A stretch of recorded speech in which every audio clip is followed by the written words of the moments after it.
Mantan Menteri Hukum dan HAM Yasona Lawli memenuhi panggilan Komisi Pemberantasan Korupsi. Ia diperiksa terkait kasus suap dengan tersangka mantan calon anggota legislatif DPR RI Harun Masiku yang hingga kini masih buron.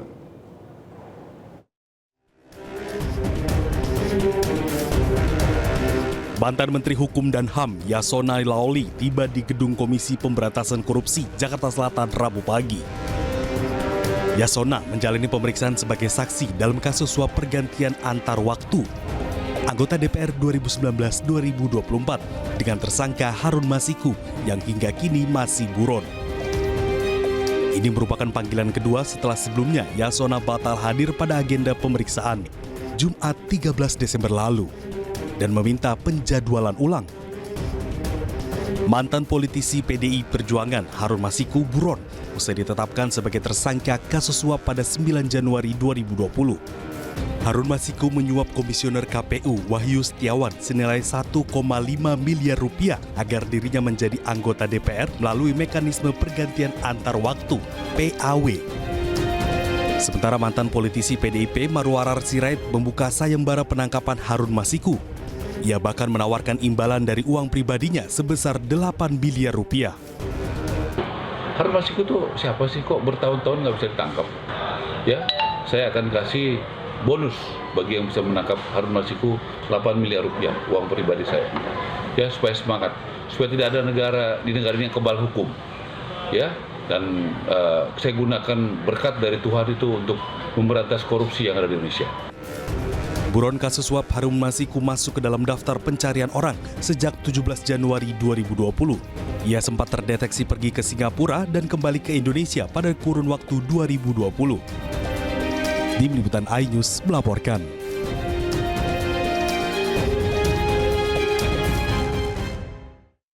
Sementara itu pemirsa, usai diperiksa, Yasona Lawli menjelaskan ia dicecar penyidik terkait permintaan fatwa yang diajukannya sebagai Ketua DPP PDIP ke Mahkamah Agung. Ia juga diperiksa sebagai mantan Menkumham terkait riwayat perlintasan Harun Masiku. Kapasitas saya sebagai Ketua DPP, ada surat saya kirim ke KPU tentang ke Mahkamah Agung untuk permintaan fatwa tentang keputusan Mahkamah Agung nomor 57. Kami minta fatwa, saya tanda tangani fatwa, permintaan fatwa, karena di situ ada perbedaan tafsir antara KPU dan DPP tentang suara caleg yang meninggal. Saya kirim surat ke DPP, ke Mahkamah Agung, itu yang pertama. Yang sebelumnya kan itu riwayat diri apa segala macam, SK DPP, SK biasalah itu formalitas. Tapi inti pokoknya sebagai Ketua DPP, ya sebagai Ketua DPP saya mengirim surat permintaan fatwa ke Mahkamah Agung. Ya karena waktu proses pencalekan itu terjadi tafsir yang berbeda setelah ada judicial review. Ada keputusan Mahkamah Agung nomor 57 ya. 57. Kemudian DPP mengirim surat tentang penetapan caleg, ya. Kemudian KPU tidak menanggapi berbeda.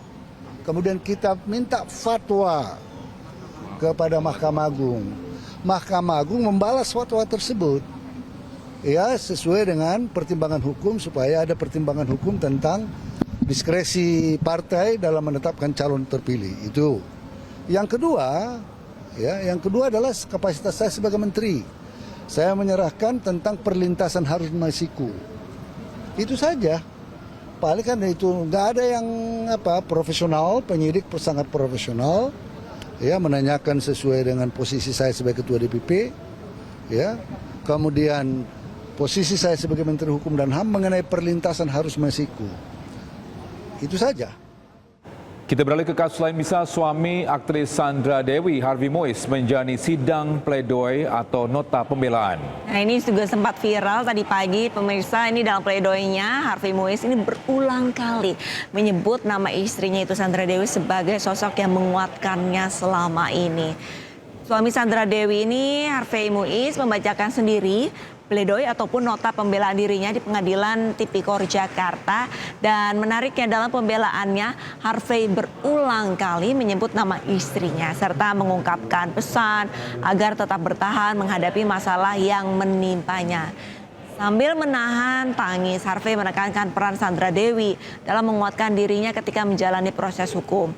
Di dalam pledoinya, Harvey juga sempat menyangkal keterlibatannya dalam dugaan korupsi timah. Pada persidangan sebelumnya, Harvey dituntut hukuman penjara selama 12 tahun dan denda sebesar 1 miliar rupiah, subsidiar 1 tahun kurungan penjara.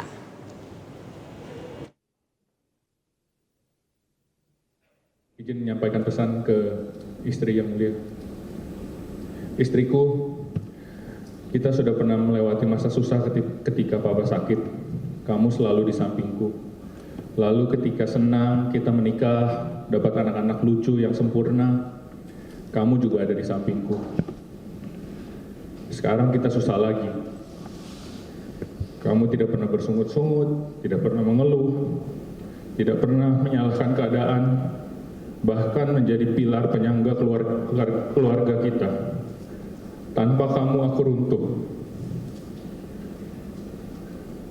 Terima kasih Sandra Dewi, kamu.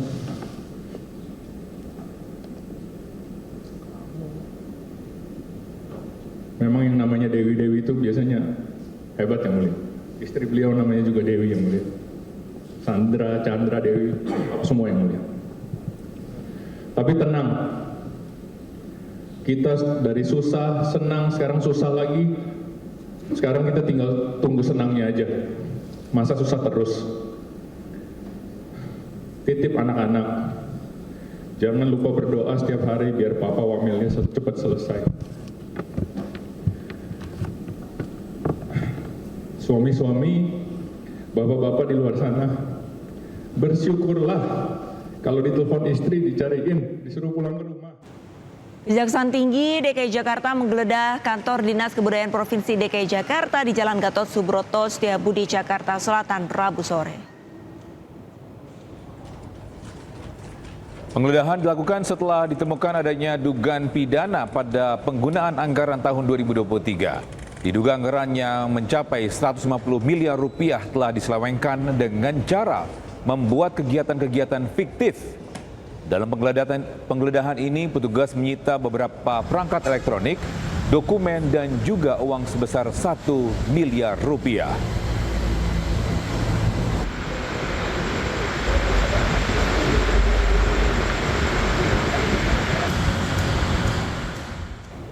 Dan bisa untuk informasi terkini kita bergabung dengan rekan Syahreza Zanski di kantor Kejaksaan Tinggi DKI Jakarta. Ya, selamat pagi Syahreza. Apa saja yang didalami Kejati dalam penggeledahan di kantor Dinas Kebudayaan DKI Jakarta? Ya, baik Togi, Arisa, dan juga pemirsa terkait pendalaman yang dilakukan oleh Kejaksaan Tinggi terhadap dugaan tindak pidana korupsi yang dilakukan oleh Dinas Kebudayaan. Memang informasi yang kami terima, pihaknya baru saja menerima beberapa barang bukti seperti laptop, ponsel, komputer, uang, dan beberapa dokumen hingga berkas penting lainnya di beberapa lokasi tentunya. Seperti ada di kantor I.O. GR Pro di Jaksel, lalu ada di 2 rumah tinggal di daerah kawasan Kebonjeruk, Jakarta Barat, lalu ada 1 rumah di Matraman, Jaktim, sehingga barang bukti dan juga penggeledahan yang dilakukan oleh Kejaksaan Tinggi ini mengarah terhadap dugaan tindak pidana korupsi terkait penyimpangan kegiatan oleh Dinas Kebudayaan tahun 2023, di mana Togi dan Arista dan juga pemirsa, informasi yang kami terima bahwasanya dugaan tindak pidana korupsi ini mencapai 150 miliar rupiah, dan penggeledahan dilakukan pada Rabu kemarin menghasilkan beberapa barang bukti seperti tadi yang sudah saya jabarkan soal laptop, bahkan ponsel, dan beberapa barang-barang lain sebagainya. Togi, Arista, dan juga pemirsa, kami masih menunggu apa maksud daripada penyimpangan kegiatan, mengingat informasi yang kami terima soal kasus tersebut bahwasanya modus daripada korupsi yang dilakukan oleh Dinas Kebudayaan ini membuat stempel dan nota palsu dari rekanan atau pihak ketiga dari penyelenggara setiap kegiatan oleh Dinas Kebudayaan, sehingga inilah yang menjadi dasar daripada kasus ini masuk ataupun ke tahap selanjutnya, yakni ke tahap penyidikan sejak 17 Desember kemarin. Togi, Arista, dan juga pemirsa, apa kata Kejati dalam kasus ini?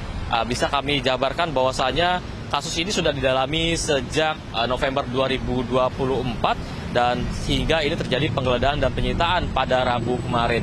Dan pihak Kejati juga mengatakan bahwasanya ini dugaan tipikor ini sudah dilakukan mengikuti sejumlah anggaran kegiatan tahun 2023 oleh Dinas Kebudayaan dan juga sudah di beberapa kali maksudnya sudah dilakukan pemeriksaan terhadap beberapa staf dan juga Dinas Kebudayaan seperti kepala bidang, bendahara, beberapa rekanan dan juga kelompok tari dan pihak sanggar untuk mendalami dugaan penyimpangan kegiatan oleh Dinas Kebudayaan. Namun bisa dipastikan, Togi dan juga Arista, bahwasanya dari pihak Pemprov Jakarta sendiri ini mendukung adanya aksi daripada Kejati untuk mengusut kasus tuntas daripada dugaan tipikor oleh Dinas Kebudayaan itu sendiri.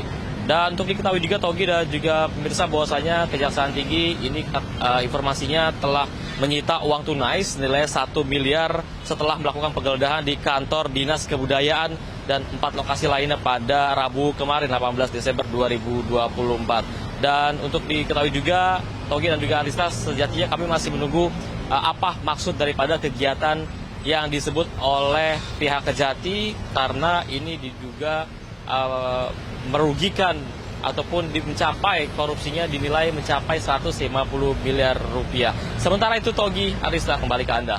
Baik, terima kasih Syahrir Zazanki atas informasinya melaporkan langsung dari Kejaksaan Tinggi Jakarta. Selamat bertugas kembali.